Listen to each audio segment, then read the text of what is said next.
All right, balancers. Today's guest has developed a deep passion and desire to help women find love and avoid the tragic heartbreak that has once endured herself.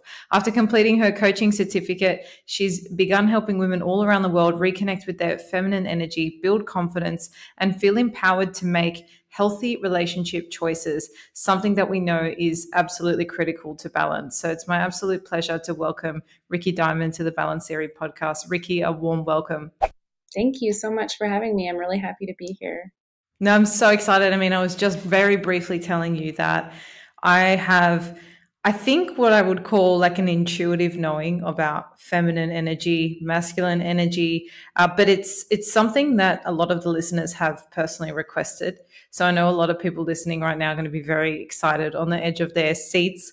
And something I've really wanted to dive into too. But before we kind of get there, I want to know a little bit about you, about your upbringing, about, your journey through heartbreak and how it's led you to doing maybe what you would call your soul purpose today. I always love hearing the backstory of how people have kind of landed doing what it is they're doing now. Yeah, awesome. I love that you call it my soul's purpose because I truly do feel that I am exactly where my heart and soul are meant to be. So that's really beautiful. For me, as a child, I had a really strong pull towards marriage and family. So I know some people, they wanted to be a doctor or a lawyer. They had all these visions of what they wanted to be when they grew up. And I literally wanted to be a wife and a mother. That was like my goal in life. And when I met my ex-husband, he had the same goal. He was really interested in marriage. He was really interested in starting his family. And we both were really focused on the end game, marriage and children. And we didn't really take all of the necessary steps in between getting married and having babies to really build that solid foundation that you need for a really good quality relationship, for a relationship that when things start to get hard, when you have children, things become very difficult. Focus shifts over to the children. It shifts away from Sure. the relationship. Yeah. And when you come back to it, if you don't have that solid foundation underneath you, you kind of end up feeling like roommates or like you don't know each other anymore and you end up drifting apart. And that's what happened to us. And my ex-husband actually made the choice to leave the marriage without putting a lot of work and time into fixing or going back and building that stable ground that we needed. And I was extremely heartbroken. My goal in life was to get married and have children. I thought I had it. I thought we had this beautiful life. And then it all came crashing down when our children were very, very young. They were 1.5 and 3. And I was left so heartbroken. I really felt like this was where I was supposed to be at that time and that it was taken away from me. And in order to get out of that heartbreak, I went on a mission to figure out what happened. Like, I was like, what happened? Like, I had everything I wanted. How did I lose it? How did I end up in this place where I was hurting so bad? And I started taking courses. I started reading everything I could. I started listening to podcasts and all of these sources to bring in this wealth of knowledge about love, dating, relationships, masculine and feminine energy. And I realized that what had gone wrong in my marriage was so common in today, and that many marriages and relationships were ending for the exact same reasons. And I was like, wow, I have all this knowledge now. I know what happened. I know what to do in the future so that this never happens again. So I never have to feel like this. And I wanted to bring that forward and share it with other women so that they could learn how to, one, build themselves up, right? We want to build ourselves up from the inside out. So important. That's the first step. But then two, how to choose a partner that would complement us, and then how to create that really solid foundation for the relationship that would let it last the stands of time, right? Let it last a lifetime. And Mm-hmm. so that's how I came into coaching. I then did my coaching certificate, and I've been working with beautiful women all over the world to build them up and help them, like you said, feel empowered to make those really healthy choices. Yeah, that's a really beautiful story. And I'm glad. I mean, it's always, I think, really empowering when you hear someone turn something that was really challenging and tough into, and they kind of gear that energy positively to create something for themselves or at least share it with other people. I really always love hearing that side of the story. One thing I want to pull out from everything you've just shared that's really resonated with me and I think is so, so important, not only in romantic relationships, anything in a workplace, friendships, it's that piece of feeling kind of grounded in yourself as step one. I think it's so easy. I mean, I was having this conversation with another guest a couple of weeks ago. It's so easy to fall into that position or that category. And I've certainly been in past relationships in this camp where you define who you are based off who you are in a relationship. And I think where we go wrong a lot of the time is, we have this mentality of I have to compromise in a relationship. And yes, of course, there are compromises to be made, but the compromise is not who you are fundamentally at heart.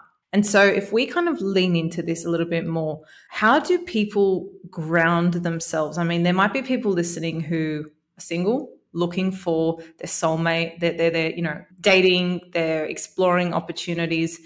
How do those people, and also the people already in relationships, either A, know that they're already grounded, solid within themselves? Because I think it's one thing to maybe have this illusion that you are, but then to actually know that you are and stand strong in that. Can you kind of just share for us what that looks like as a picture and what we can do to lean into that?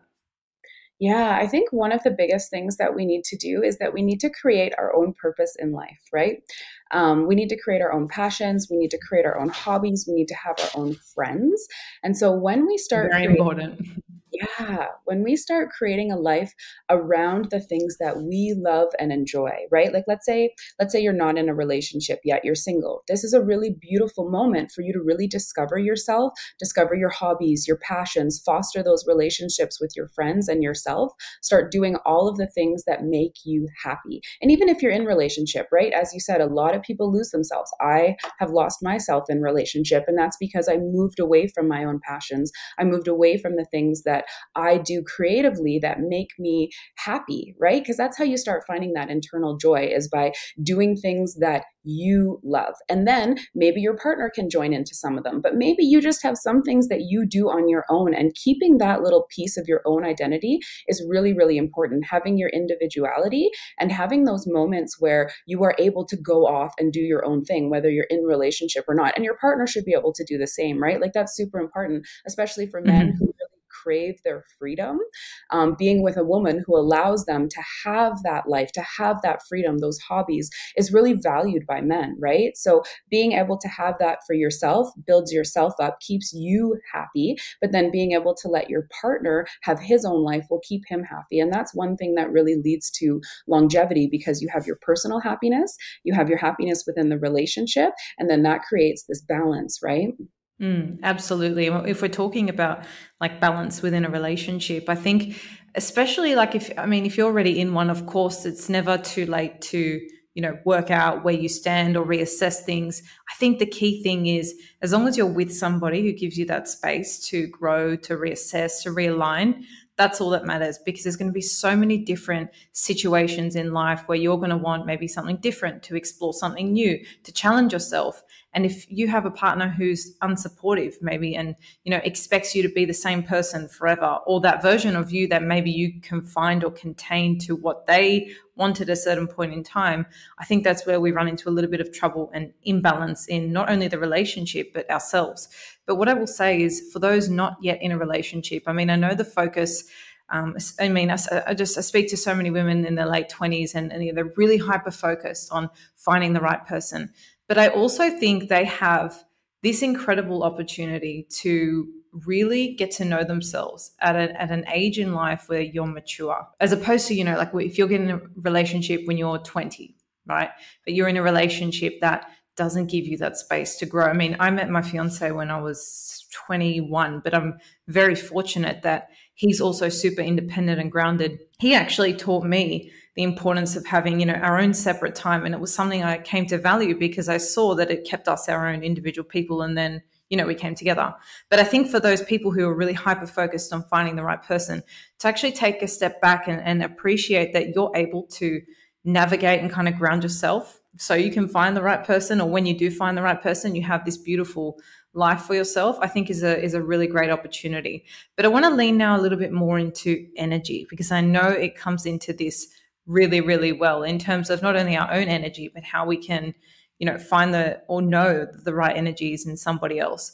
So can you just explain for anybody listening who has no idea anything about feminine and masculine energy, just the 101 basics of what we need to know to kind of get the gist of it? Yeah, absolutely. So we all possess both masculine and feminine energy within us. However, we lean into one. One is our dominant energy more than the other. And before we used to think of masculine and feminine energy as traits related to women and men, right? Like we would think of like the dress and the high heels and the lipstick for the woman and, the muscles and the, fixing the car and things like that as the man, right? It was very black and white, masculine man, feminine female. But now we've understand that we have both of these energies within us. And just because you're a woman, you might not be a feminine energy woman. You might be a masculine energy woman, and that's totally fine. But if you're a masculine energy woman, in order to have balance within your relationship, you must find a feminine energy man, right? Because if you're a Yeah. masculine energy woman and you get into a relationship with a masculine energy man, that's too Yeah. much masculine Butt energy. heads. Exactly. There's absolutely no room to create attraction and polarity. You might have attraction in the very beginning, but as we start to lose the polarity, which is the opposite energies coming together, they start butting heads. They become like either two bros or two guys who are constantly fighting for that leadership spot. So Mm. we all have both energies within us. Most women, I would say, are about 80% feminine energy, 20% masculine. Most men would be about 80% masculine energy, 20% feminine. And we move through these energies in different times in our life. Women, for instance, if you're a primarily feminine energy woman, you would really feel that feminine energy when you're being creative, when you're moving, when you're resting, when you're playing, when you're with your man. If you are primarily masculine energy, this is going to be a place where you're thinking and doing and achieving and working towards a goal and trying to progress forward in life, right? So women will need to move into that space in the workforce. We'll need to move into that masculine energy when we're parenting. There's a lot of moments when we'll need to flow into our masculine in order to get things done, right? It's forward movement energy. It's thinking and doing Mm. or purpose driven energy. Whereas feminine energy is more on the feeling, receiving side. It's emotionally connected energy. And so we're going to be in that space most of the time and then flow into our masculine. Now, the problem here is that over time, a lot of women have moved more towards their masculine side because femininity or feminine energy has been considered the weaker of the two energies, not because it actually is weak, but because it is more of that feeling and emotional energy, which is not as highly regarded as achieving a goal or creating, like building something or moving life forward, right? Especially in the workforce, that's what it's all about. It's about getting those goals. It's about achieving that purpose. And so we've had to work very, very hard to become equals, right? Especially in that workplace. And so we're moving into that masculine energy and then we're staying there. We get home to our man, and instead of knowing how to flow out of our masculine energy and come back into our emotionally connected energy, we're staying in that masculine energy. And again, just like I was saying, when there's too much masculine energy, we can't have that polarity. And polarity is the pulling of the opposite energies together. And that's what keeps us together long term. But as soon as we start to lose that polarity, we start to move away from each other. So it's about recognizing, do you feel like masculine energy is your dominant energy?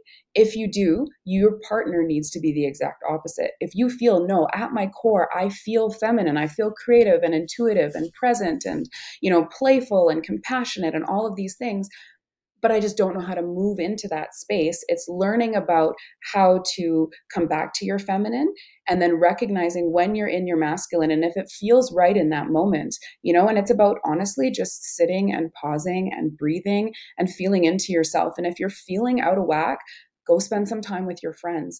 Go spend some time in nature. Go spend some time being creative. Go back to those Mm. pieces that pull us back to our feminine energy. If you're in an argument with your man and you're both like elevated and heated, you're all the way up here, you're both, just clashing so much, take a pause. Be like, this is not working. Our energies are just, clashing with each other. I need a 5 minute, I need a 2 hour break, whatever you need. You go and you do those things. You go get on a call with a girlfriend. You go for a walk in nature. You go pull out your art stuff and start doing something creative, and then come back to the conversation with your man, because it's going to pull you out of that energy and bring you back to where you need Mm. to be so that you guys can problem solve effectively. Yeah, this is resonating so much with me. And I don't know if anyone listening is already thinking like they probably intuitively move into feminine energy without even realizing it. I mean, for me personally, it's getting into that creative zone. Sometimes it's just feeling my emotions, right? Sometimes I need to cry and just express, or just, just doodle and draw and just do something that feels a little bit lighter, because and a lot of the ladies listening as well will be particularly high achievers. They're either running their own business or have like really ambitious career goals. And a lot of that requires a lot of masculine energy. And I actually feel it when I talk about life balance, it's firstly different from person to person, but it's different for you, not only at different moments in your life, but from day to day. And for me, the one thing I've never been able to articulate, but I've always felt, is this imbalance in my energy. Like sometimes I literally just feel like I need to recalibrate the frequencies in my body, and understanding this dichotomy between what we class as masculine energy and what we class as feminine energy makes so much sense to me as to why I do certain things kind of intuitively to rebalance myself without even realizing. But I think having this knowledge is so powerful within the context of your relationship. And this is something I'm kind of curious to ask you about as well, because, I think the key thing is to remember that every person has a combination of both. You may have a tendency towards one or the other, but even men, have some feminine energy. And there's a time and a place to kind of embrace that. What I've found really, really interesting is if there's a day where I'm feeling super down. So let's put it in the flip, right? Say my partner's having a day, he's feeling super down. It's almost like I rise up and like fill the void with masculine energy. And then it always happens the other way around. It's almost like we're never both having a crap day. So far, so good. But it's almost like we like to and fro with each other's energies. Like, so it's like never overpowering. Like I'd say in the relationship, I'm probably more feminine, he's more masculine, but because I'm also so ambitious and career driven, I feel like a lot of the time I need to recalibrate myself. But do you think there's anything there about like seriously being in synergy with your partner if you're really connected? Like, have you had that experience? Because I can honestly I'm thinking about it now. I feel like we're very like in tune with each other's frequencies. Yeah, that's so beautiful. That is exactly the type of healthy, balanced relationship that you want to strive for. And that's what I feel that I have now with my partner. You pick up the slack unknowingly when your person's energy Mm. has shifted. And it's this beautiful dance between moving through the masculine, moving through the feminine, and being in the opposite energy of your partner. And if you're in a relationship where you can intuitively sense where your partner is and just let your energy flow to the opposite, this is how you create that perfect balance. Because there's going to be moments when he needs to rise in his feminine and you need to rise in your masculine. And then there's going to be moments where he needs to be the leader. He needs to be that masculine energy source, and you need to be the receiver and fall into that. And that is so beautiful. And that is exactly what we want to find in a partner, is somebody that we can move through those ebbs and flows of life with, because we're never going to be always the same, right? Energy or personality or anything, we're always evolving, we're always changing. But if we can be energetically connected with our partner to a point where we don't have to say, hey, I need you to, rise in your feminine energy today because I need masculine. They just intrinsically know it. They just feel your energy shifting, and their energy naturally shifts too. And that's so beautiful. Like men really crave respect and appreciation. That is something, sorry, not men, but masculine energy really craves respect and appreciation, whereas feminine energy really needs reassurance and attention. And so it's this beautiful dance between giving your man that respect and appreciation that he deserves, and then him giving you that reassurance and that attention that you need, and then flowing between the two, right? Because sometimes you don't need the reassurance and he needs that appreciation, and you go over there. And sometimes you need the reassurance and he doesn't need the respect at that moment. And you just kind of go back and forth with each other, Mm. giving and receiving in this really beautiful way. And I think one important thing that you said, same with me, I'm also self-employed. I, run my own business, and I'm very, very masculine energy in that space. I have to be in order to make my business go forward. But when I come home to my man, I know to switch my energy. So if I've been like having a really hectic day at work, everything's just go, go, go, and I'm in this like masculine energy, before I come home, I'll always take a moment to drop down, because resting is actually one beautiful part of feminine energy that a lot of women, especially hardworking women, don't do. So before I'll come home We to my feel guilty for. Absolutely, right? We need to be go, go, go. We got to get it done. But when you're going to come home to your man, take that rest, take that moment. For me, it's meditation, even just a quick 5 or 10 minute meditation in my car, even something to drop me down back into my body, right? Feminine energy is in the heart, it's emotional, it's in the body. Masculine energy is thinking, it's in the mind, right? So if you can drop down back into your body, get out of your head, take those deep breaths, whatever it might be, maybe it's a walk or whatever, and then come home to your partner, you are going to be fully charged up in your feminine energy, ready to receive from him. And it's going to create that attraction and that polarity, that steaminess, if you want it, within your relationship. I'm loving this conversation so, so much. I want to ask you a little bit specifically now about individually, right? So we've spoken a little bit about in a relationship, and I will ask you about, for anyone dating, knowing other people's energies and whatnot. But I want to just go back to us as individuals, because I mean, as we can agree, I think it's very important to have that stability, that foundation within yourself, and then as a byproduct in your relationship. So for anyone listening who is really resonating in this conversation, they're like, yeah, I can really see how this plays out for me during my week. I can see that I get stuck in masculine energy a lot and I don't know how to flow out of it, or I feel like I don't have space to flow out of it. What are some really simple, tangible things they can do, even if they're sitting here thinking like, okay, I'm hearing you, Rikki, like creative, I hear you, but I don't really know what that looks like for me.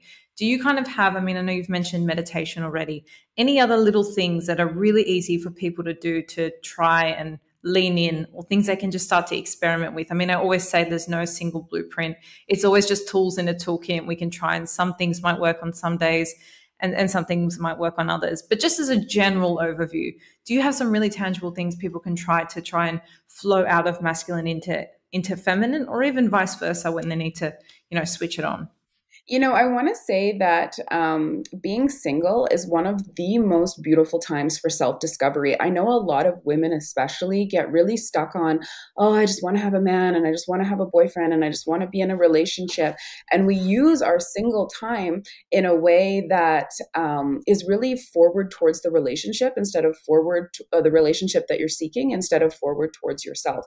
So for anyone who is listening that's single, I want you to know that this is the most beautiful time in your life to discover yourself, to build a relationship with yourself, to cultivate self-love, and to create a self-care routine, because this is going to be really important as you do find a relationship and move into it in order to, one, keep your identity, but two, keep your primary, your dominant energy flowing.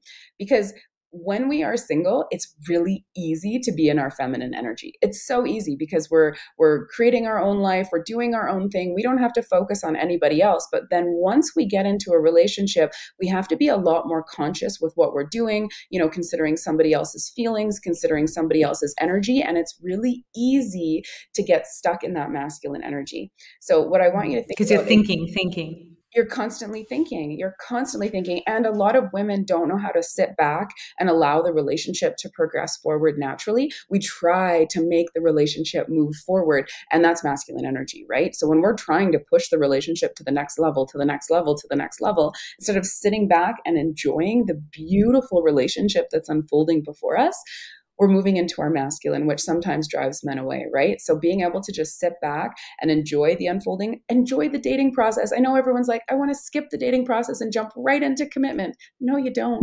You want to experience that. It's such a beautiful and energetic moment. It's such a moment when all your love chemicals are going crazy and you get to experience that honeymoon phase. So anyway, going back to what I was originally saying, take that single time to really cultivate that deep sense of love and that self-care routine. And it's that self-care routine that I find really allows women to be able to come back to their feminine energy. What I like to create is a feminine energy morning routine. Maybe morning doesn't work for some people. Some people like to do it right before bed, but it's just doing all of those little things for yourself. It could be things like grooming. It could be things like, taking a really long bath. It could be things like, I have one client who really loves to brush her skin. And for her, that's just such a feminine moment. Some women might like to brush their hair or, wash your face with really special washes and lotions and like all these kinds of things. I also incorporate yoga. Yoga is a really beautiful way to bring up your feminine energy. Feminine energy is about free flowing movement. So lifting weights, that's going to be more masculine. It's static, right? right? You're pumping that iron. Whereas yoga, where you're moving and flowing, dance is also a really beautiful feminine energy exercise. So moving your body in a way that's really flowing, even just closing your eyes, putting on some music and moving, reading, journaling, I think I said meditation, anything that you can create in your life that really brings you back to you and centers you. And do this every single day. Create a 5 to 10 minute routine that you do first thing in the morning or right before bed. And that's always going to reset your energy back to your feminine, if that is your dominant energy. Yeah, I'm laughing at myself because honestly, there's so many of these things that I do in moments where I don't realize that that's what I'm doing. Like there are times, and I mean, I have to make sure no one's home because I feel like it's a bit strange, but it works for me where I literally just will close my eyes and like move my body. It's definitely nothing remotely, choreographed like dancing. I wouldn't even call it dancing, and it's probably not yoga. So it's some kind of strange variation in between. But for me, it's like, I just feel like I need to like let things flow in some capacity. Sometimes it is just putting on, a good Spotify playlist while I clean the house and just like dancing around and whatnot. But I think just having, I guess, an idea, a lot of people will already be thinking, oh, okay, I kind of already do these things like the baths, the long showers, or any of those things. So whenever you're feeling kind of stuck in that go, go, go, I think as well, like these are really good tips for people who can't fall asleep at night or find their minds racing at night. It's probably because you haven't tapped out of that really dominant masculine energy. So doing these things before bed, and I've done a really great episode a couple of weeks ago on just like creating a night routine in general. But I think if you've loved this episode, you can stack it on top and create a night feminine energy routine, which I think is even more beautiful. But just before I let you go, I want to ask you specifically about reading, or I guess understanding other people's energy as a complement to yours, right? When you first meet them. And I think like this is kind of important for friendships as well. I mean, we can keep it on the topic of romantic relationships because I know that is your domain. But how do we actually know when we really don't know a person that well? What are just some really easy telltale signs of what their dominant energy is, just straight up? Yeah, you know what? That's actually one of the hardest things to tell until you really get to know someone. And it's not even looking at them and being able to tell, it's feeling. How do you feel when you are with that person, right? If you feel like happy and bubbly and playful and light and girly, you are in your And feminine. yourself? Yeah, Mm. if you feel like yourself, if you feel like you can 100% be yourself and you feel lifted and good inside, that means they are probably the opposite energy. Or if it's a friend, that means that they're the same energy, right? Most feminine energy women want to have feminine energy friends because it helps rise up and lift our spirits and bring us back to that place. One of the best things I can tell you, and it's not directly related to energy, but kind of, is to, let's say you're single and you want to get into a relationship. You've done all this self work, you're feeling really good, you're feeling feminine, you've got your energy routine in place, and you're ready to meet that partner. What the best thing to do is sit down and create a must have list. And I don't mean like tall, dark, and handsome. I mean like really sit down and go deep into personality traits, lifestyle traits. You can do a little bit of physical traits, but I really steer people away from physical side of things, to really go into, do you want someone who has ambition? Do you want someone who's goal oriented? Do you want someone who's compassionate? What are their educational views, their political views? If you were to have children with this person, what ways would you want to raise them? And really create a really sound must have list, because that's what's going to help you really find the partner who's going to last long term, or who's going to be good for your energy. And then come back to this list. Let's say you've been on 2 or 3 dates and things are not feeling right, and you're just like, I don't know what it is. It just doesn't feel right. Go back to that list and you'll be able to uncover what's not feeling right with that person. And if they're not meeting those must-haves, which usually come back down underneath the must-have, is the energy behind it, even if you aren't quite sure what that is, then that person's not going to be right for you, right? So use that list, because even though it's not specifically masculine energy qualities, it's the qualities in a partner that you're going to need to be successful long term. And then underneath that is the energy, right? And it's all about how you feel. Come back to your feelings. Mm. sit with your feelings, review your list, make sure that you're moving in a path that's going towards the place that you want to be. And don't settle, right? There's lots of people out there. There's lots of right ones out there for you. Sometimes it just takes time to find them. And it's okay that it takes time. Have patience. It is so worth it to be patient, to find the one who's energetically, emotionally, spiritually, politically right for you. Yeah, absolutely. And what I love about that list, or like really just sitting down to think about the kind of person you want to be with, it almost forces you to reflect on who you are and who would complement you. And I think that's really good, just level of awareness in general to have. Because at times I feel like, say you were both having really masculine energy, then you can actually remember that that's something you appreciate about your partner. And, rather than feel frustrated, you kind of go back to this level of, well, we complement each other, and you just have that baseline understanding of, I've just risen in my masculine today, and that's kind of why things are this way. I feel like it just provides like a little bit more context to things that might otherwise be either swept under the rug or misconstrued as something else, when really we're all entitled to have those days and those moments, and just understanding that it's a flow of moving in and out, and life is always a dance in between these things, and so is life balance. I think is really special. But I really want to thank you so much for downloading all of your experience, your knowledge, your thoughts on energies today, because it's something, as I said, I've really been wanting to have a chat about. And this really exceeded my expectations, and something I definitely want to learn more about. So for anyone feeling similarly, where can they go to follow you, connect with you? I'll pop links in the show notes below. Yeah, awesome. Thank you for that. You can find me at Rikki Dymond on TikTok, Instagram, and YouTube, or rikkidymondcoaching.com is my website. I have some really beautiful resources on masculine and feminine energy. So if you want to pop on there, there's some free stuff, there's some paid stuff, but there's some really, really good information out there on my site that'll really help you kind of dive deeper into what we've touched on. We've just scratched the surface here. So yeah, keep learning about this, because honestly, this for me was a game changer, not only in my life, but in my relationship. Yeah, absolutely. I'm even thinking we're probably going to need to have a part 2 conversation just to, go a little bit deeper. But thank you again so much for your time. And I really appreciate it. Yeah, thanks for having me.